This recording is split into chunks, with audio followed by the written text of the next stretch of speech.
What is up, guys, and welcome back to another video. And today we're going to go over my SummerSlam 2017 predictions. It is coming up in 2 days, so you already know I got to give you guys my thoughts on who I think is winning. So let's get straight on the card because it's a very long one, so we got to get on that now. The first match of the pre-show is Akira Tozawa versus Neville for the Cruiserweight Championship.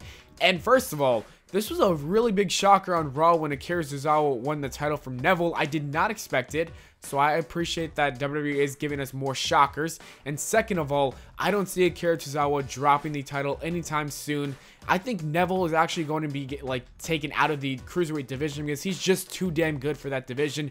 Clearly, they don't really care about that division, so why waste Neville's time? He's doing way too good to be there.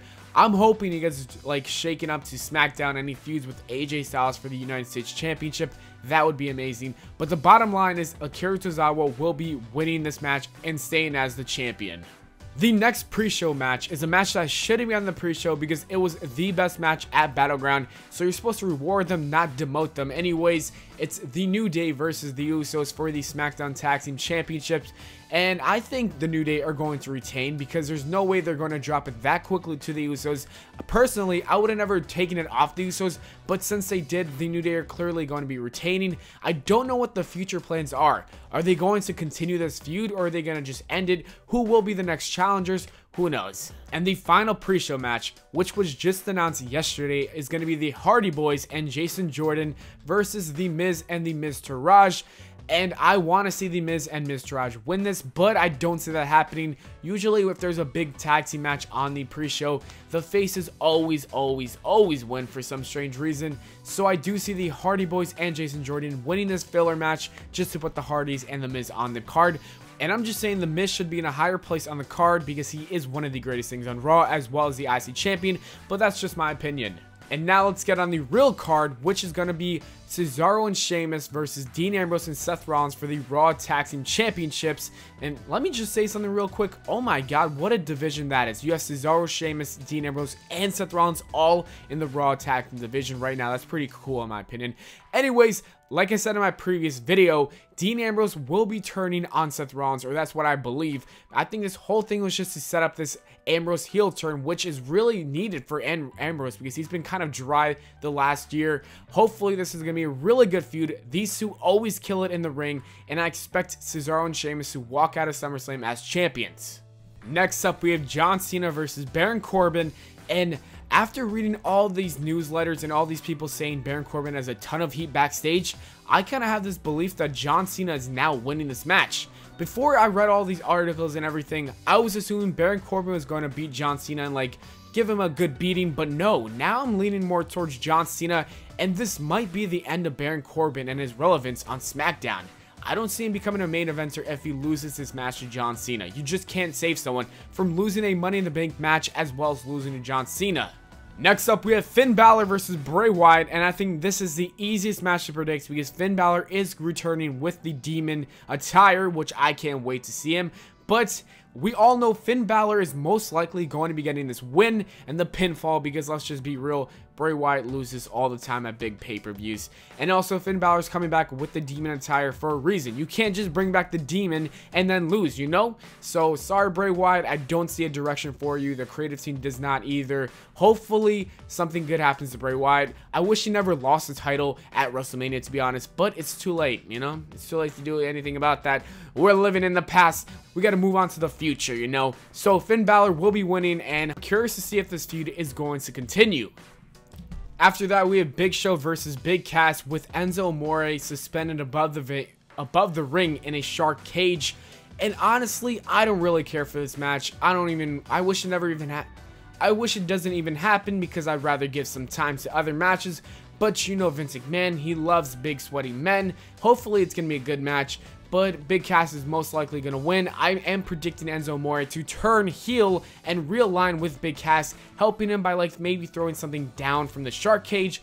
Personally, I would have put this match on the pre-show rather than the Usos versus the New Day, but what are you guys going to do?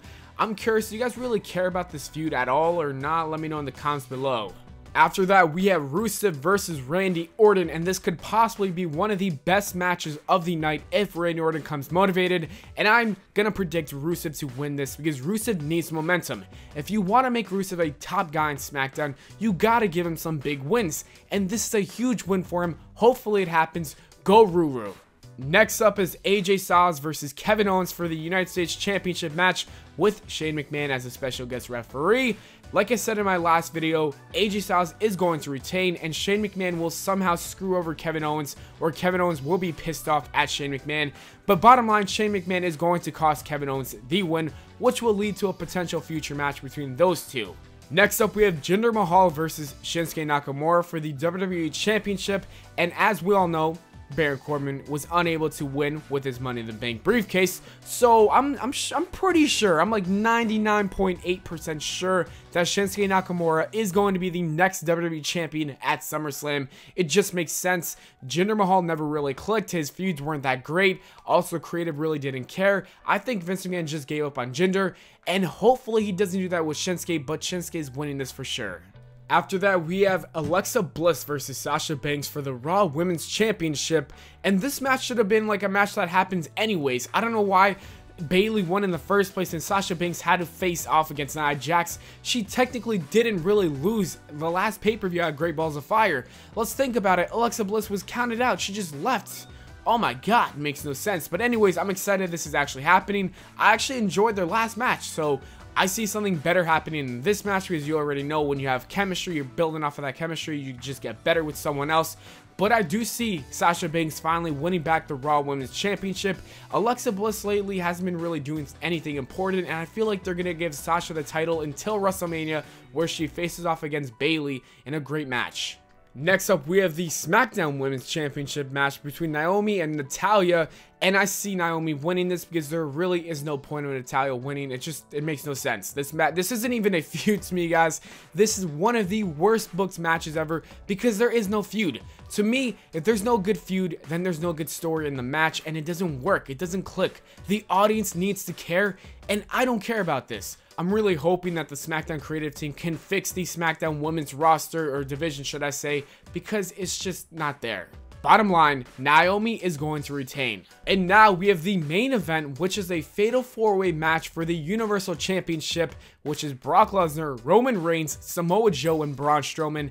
This match is most likely going to save the pay-per-view. It is going to be the best match of the night, and it's honestly unpredictable until the Barclays Center tweeted out a picture saying Brock Lesnar will be coming back to the Barclays Center on Raw, the Raw after SummerSlam. But the stipulation said if Brock Lesnar lost, he's leaving. And a lot of people in my last video said, oh, Brock Lesnar is probably going to have a farewell. No, that is not the type of guy I see Brock Lesnar as. He's just a savage, and he doesn't care at all about anyone. Let's be real, Brock Lesnar's a beast.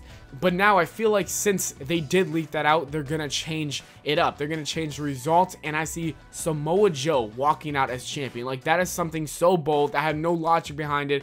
I just see Samoa Joe winning this. And that is it for the video, guys. As always, thanks for watching. I hope you all enjoyed. If you did, don't forget to leave a like and subscribe, and I'll see you all later.